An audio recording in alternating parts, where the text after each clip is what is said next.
Assalamualaikum warahmatullahi wabarakatuh. Selamat datang di EduScience Indonesia, channel pembelajaran sains masa kini.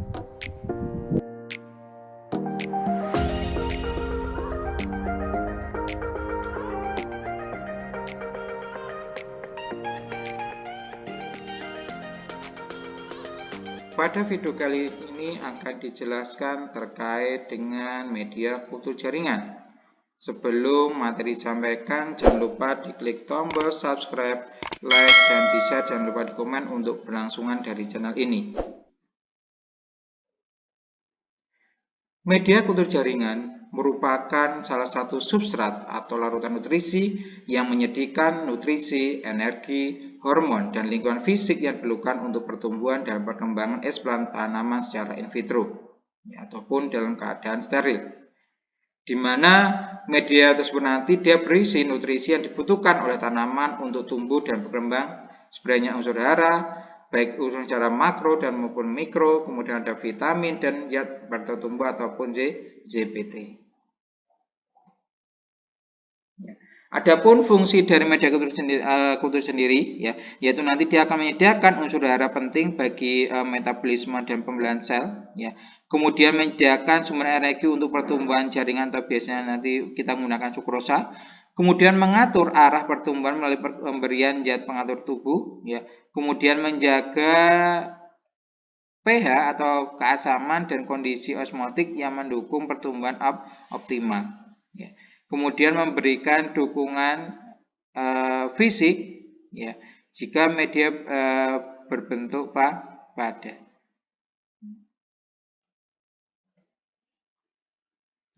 Adapun beberapa komponen yang harus ada pada media kultur jaringan, yaitu ada unsur hara makro, kemudian ada unsur hara mikro, kemudian ada vitamin, kemudian ada sumber karbohidrat, biasanya itu menggunakan sukrosa, kemudian ada pH.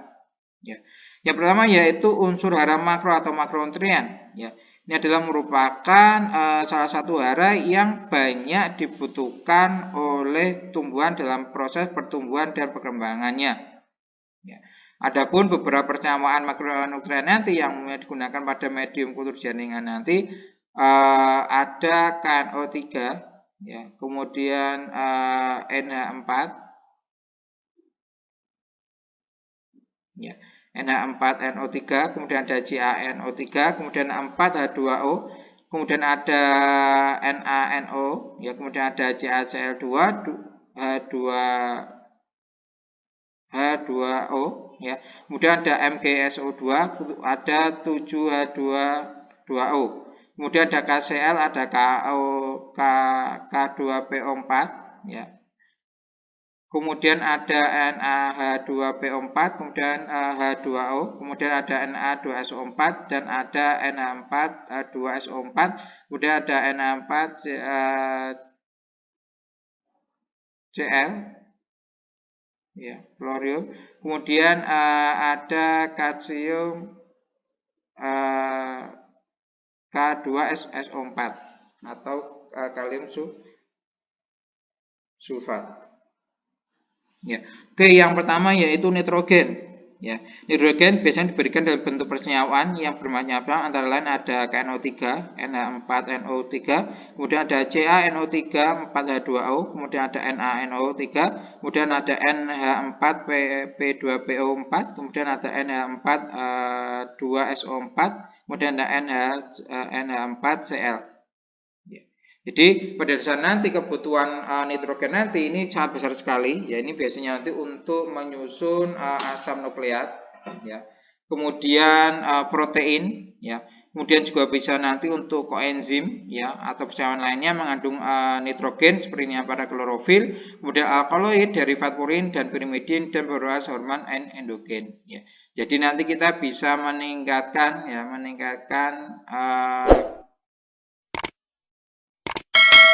persenyawaan, ini nanti karena sifatnya dari nitrogen ini adalah dia merupakan komponen yang paling besar dibutuhkan untuk proses pertumbuhan dan perkembangan tumbuhan.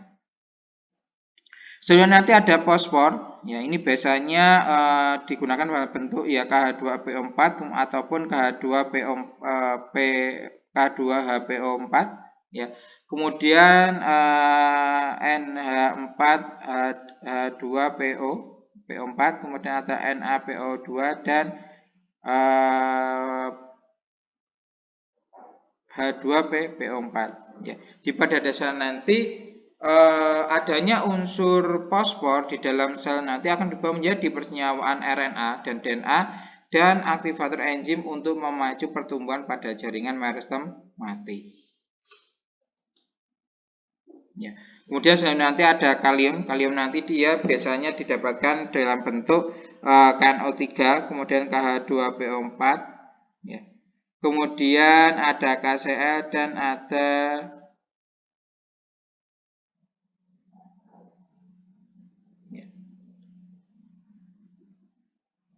biasanya ya kalium sendiri nanti ya ini nanti diperlukan untuk maju pembelahan sel, sintesis karbohidrat dan protein dan membantu proses pembentukan klorofil serta untuk mereduksi adanya nitrat. Ya. Unsur hara berikutnya yaitu ada sulfur ataupun belerang yang biasa nanti pada medium nanti dia berbentuk MgSO4 kemudian NH2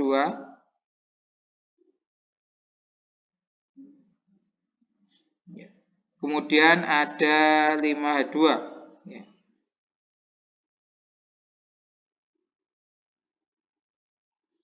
Pada dasarnya nanti ya sulfur atau belerang nanti dia berfungsi untuk memacu perkembangan akar, juga berguna untuk terkait dengan tekanan dan proteksi tubuh tumbuhan. Selnya nanti terkait dengan saudara selnya yaitu ada namanya kalsium atau kapur. Ini biasanya diberikan berupa CaNO3 ya, kemudian H2O, kemudian ada CaCl2, H2H22.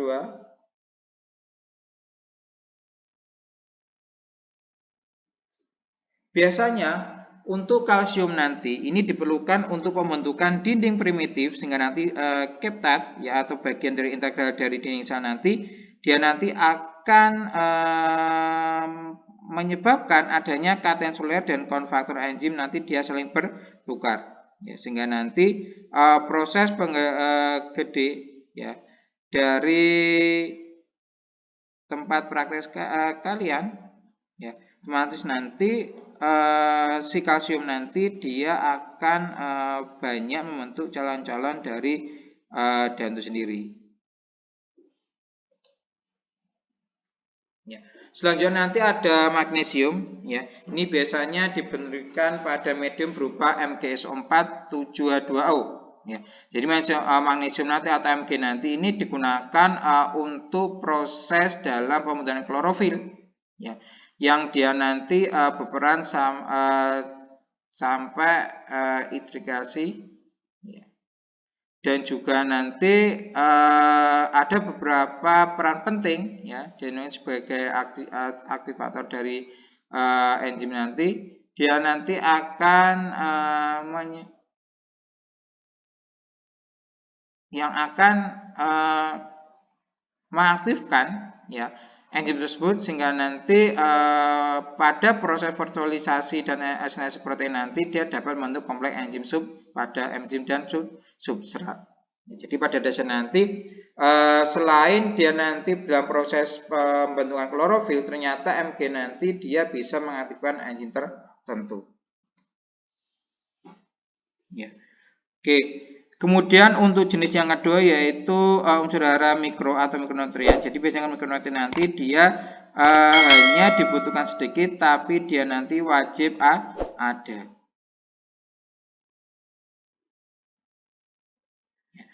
Biasanya ya dalam proses penggunaan nanti untuk unsur hara persenyawaan senyawa mikro nanti ya. Ini biasanya yang digunakan adalah MnSO4 4H2O, kemudian ada JnSO4, kemudian 742 hitam. Kemudian ada Fe3 sitrat ya.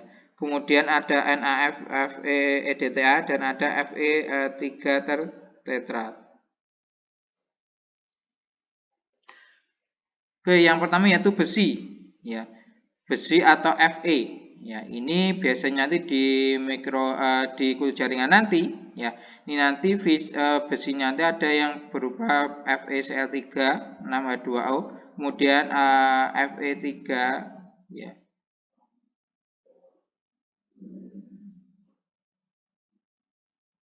Ya, Fe3 tetrat. Ya. Adapun fungsi dari Fe sendiri nanti, ya, nanti akan berperan penting dalam sintesis klorofil. Ya, kemudian ada konferensi energi pada fotosintesis dan respirasi dengan melakukan reduksi oksidasi sebagian dari sitokrom. Ya. Selanjutnya nanti ada boron, ya, atau asam borat, ya. Ini nanti biasanya berisi sebagai borat asid ataupun ya, ataupun H3BO3. Ada peran dari boron nanti, ya, dia nanti akan berfungsi dalam translokasi dari karbohidrat. Kemudian sehingga nanti kalau dilihat dari sederhana, ya, kita nanti akan mudah, ya, melihat perkembangan dari tumbuhan setelah dikasih boron. Kemudian ada molybdenum. Ya, ini biasanya berupa sodium molibdat yang pada proses pemberian pada media kultur. Ini nanti akan berpartisipasi pada konversi nitrogen ke amonia dan fiksasi nitrogen. Ya, jadi dia nanti akan ikut dalam metabolisme, ya, dan juga nanti untuk sintesis asam askorbat dan sebagai kofaktor enzim. Ya. Selanjutnya nanti ada magnesium, ini biasanya dalam bentuk MnSO4. Ini berperan dalam sebagai pembentuk klorofil dan aktif dalam fotosintesis dan metabolisme protein dan pembentukan vitamin C. Ya. Sedangkan untuk kobalt nanti dia model, ya, model dari vitamin B kompleks, ya, sehingga nanti para penyaring nanti dia tidak bisa menghindari, ya, dalam penggunaan kobalt ini karena dia sangat penting dalam proses fiksasi dari nitrogen. Ya. Kemudian ada zinkum, ini biasa dengan ZN, dan ini nanti dia akan berfungsi sebagai penyusun klorofil, ya, terutama nanti untuk mengatur JPT berupa IAA. Kemudian ada kurkum atau COSO4 5,2AU, ini berperan aktif dalam proses fotosintesis dan reduksi nitrat. Kemudian ada klorin, ya, ini biasanya menggunakan CaCl2, ya. Ini nanti berubah menjadi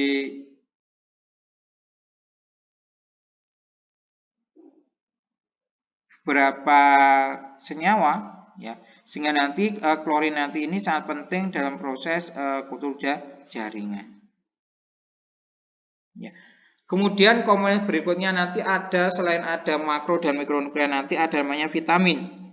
Ya, jadi vitamin nanti dia penting untuk proses metabolisme sel, sebenarnya kayak sintesis DNA, RNA maupun protein. Ya. Contoh yang sering digunakan yaitu berupa tiamin, kemudian ada nikotinadin, kemudian ada myosinistol, asam pentotenat, kemudian ada vitamin B6 dan asam folat. Tapi di beberapa jenis vitamin nanti yang sering digunakan adalah berupa tiamin dan myoinositol. Kemudian nanti, ya, komponen yang utama nanti adalah gula. Ya.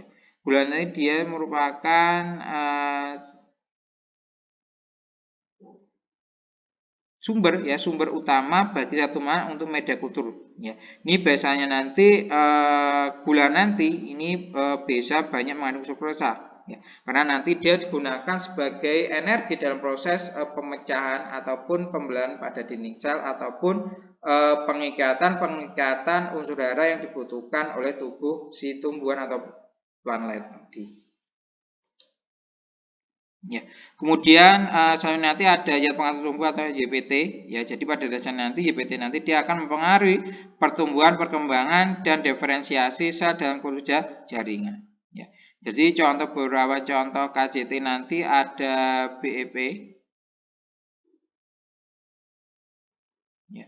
kemudian ada NaA atau asam naftalin asetat, kemudian ada 2,4-D atau asam 2,4 di klorofenol C asetat, kemudian ada IA atau asam asetat. Ya, jadi YPT nanti akan mempengaruhi ya. Contoh nanti dia akan mempengaruhi proses pembentukan tunas, kemudian pembentukan akar. Ya. Kemudian asam amino, ya asam amino nanti ini sangat penting ya untuk merangsang pertumbuhan sel di dalam kultur protoplasma dan juga untuk menginduksi dan mempertahankan embryogenesis secara somatik. Ya.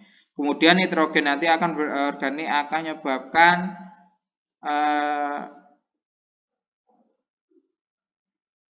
tekanan ya terutama nanti berupa nitrogen organik yang terreduksi oleh lebih mudah diambil pertumbuhan dibandingkan dengan nitrogen anorganik. Ya. Ada beberapa contoh terkait dengan asam amino nanti ada glutamin, kemudian ada asparagin, ada cystein dan ada glisin.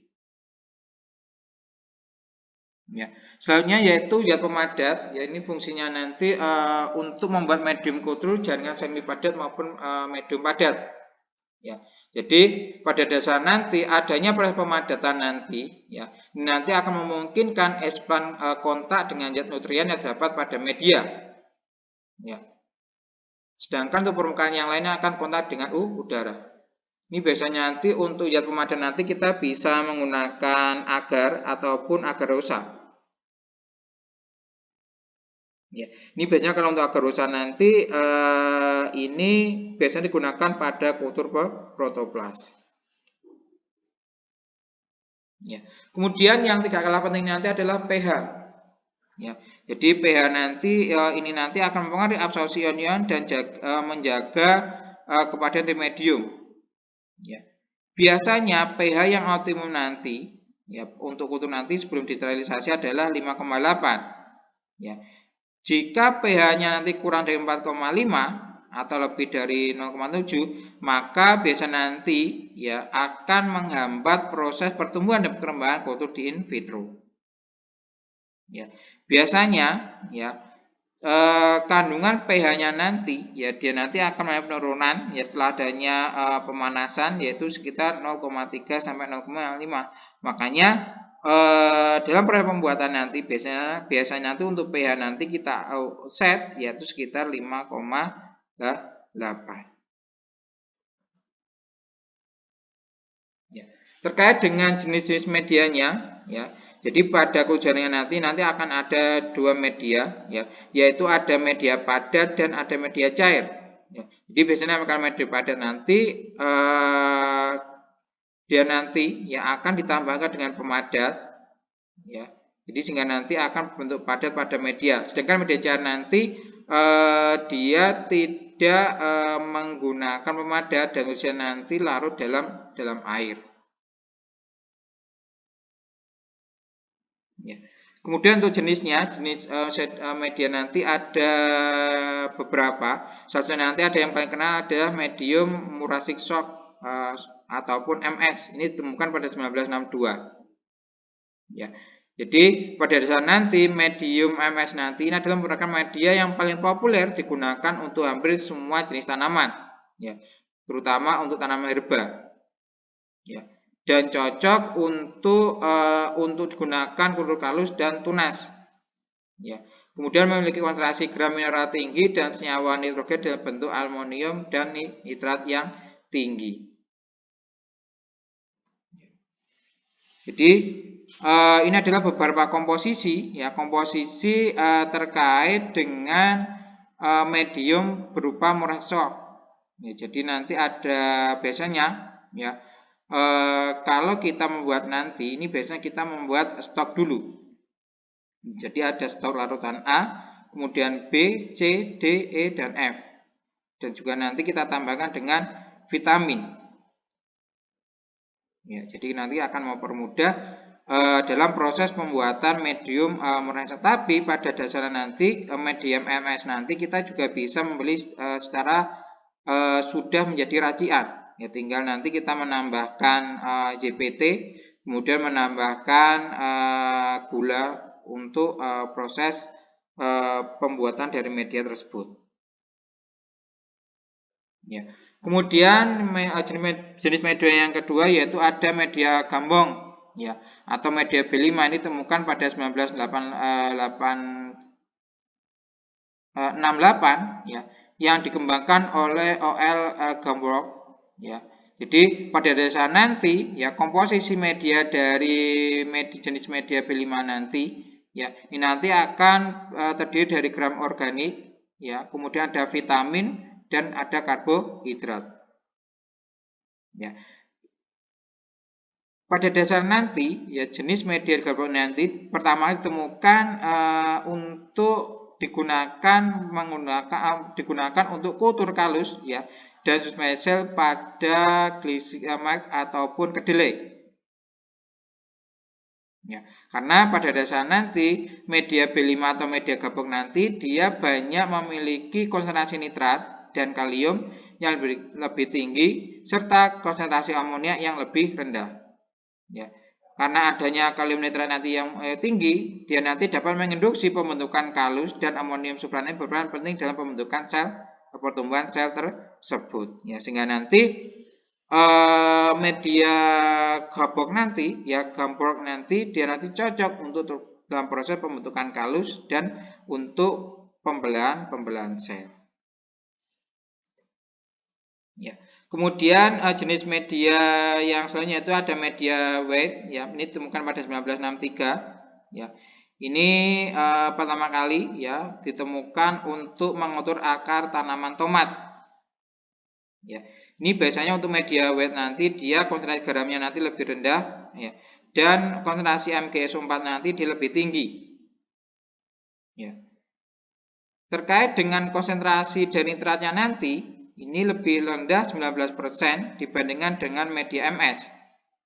Ya, jadi pada dasar nanti untuk media wet nanti ini digunakan untuk keperluan dalam kultur pucuk dan kultur kalus. Ya. Kemudian jenis media berikutnya nanti ada media SCA atau sek dan Hildebrand. Ya, ini biasa nanti digunakan untuk kultur kalus pada tanaman monokotil dan dikotil.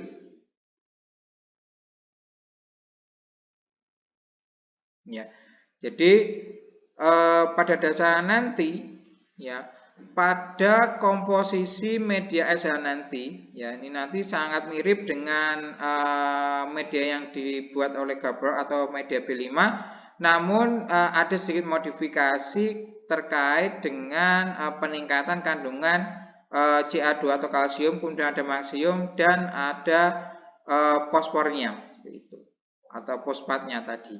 Ya, sehingga nanti pada media ini cocok digunakan untuk pembuatan kalus karena tinggi dengan magnesium dan fosfor tersebut.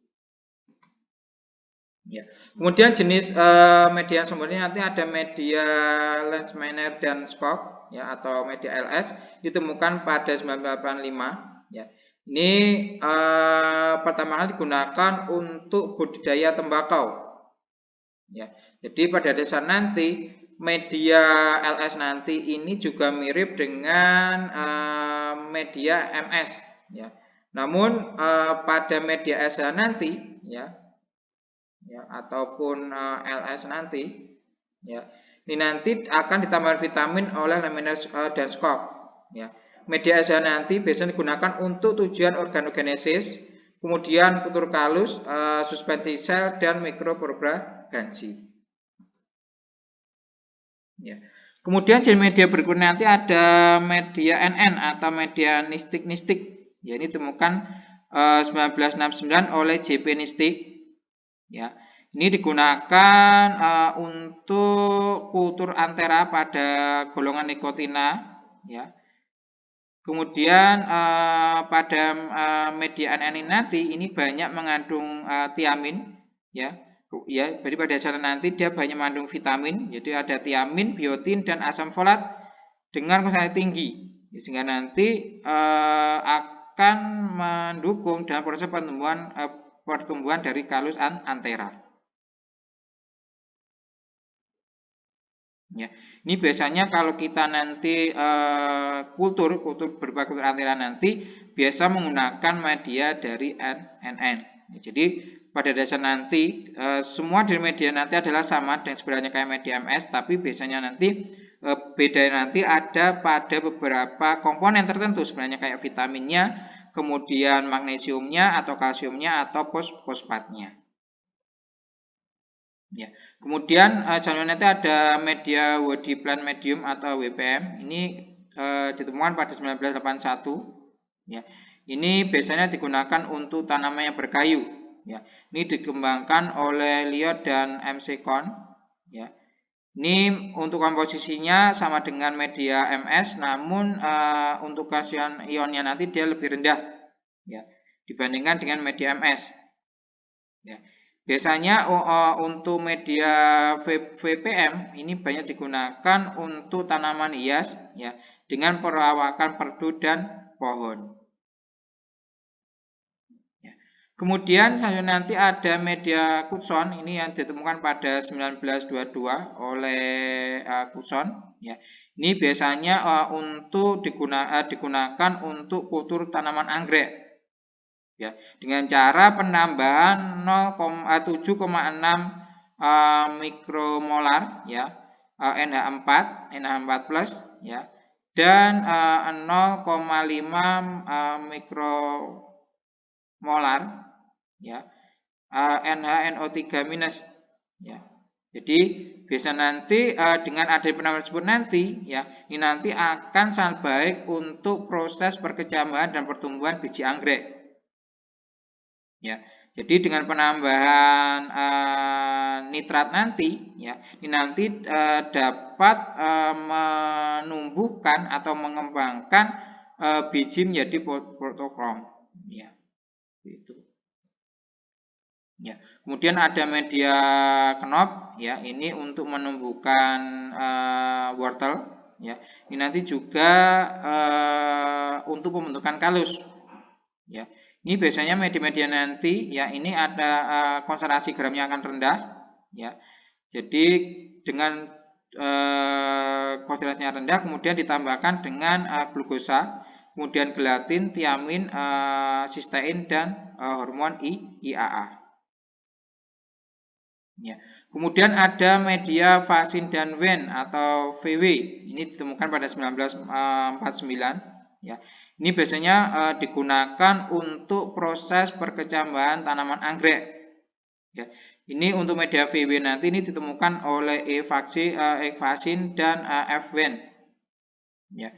Ini biasa nanti akan banyak mengandung garam anorganik, ya, terutama untuk unsur hara makro dan unsur hara mikro, khususnya untuk pertumbuhan dari tanaman anggrek. Jadi media Vaccin dan Wen nanti atau VW nanti ini cocok digunakan untuk proses perkembangan ataupun kultur dari tanaman anggrek.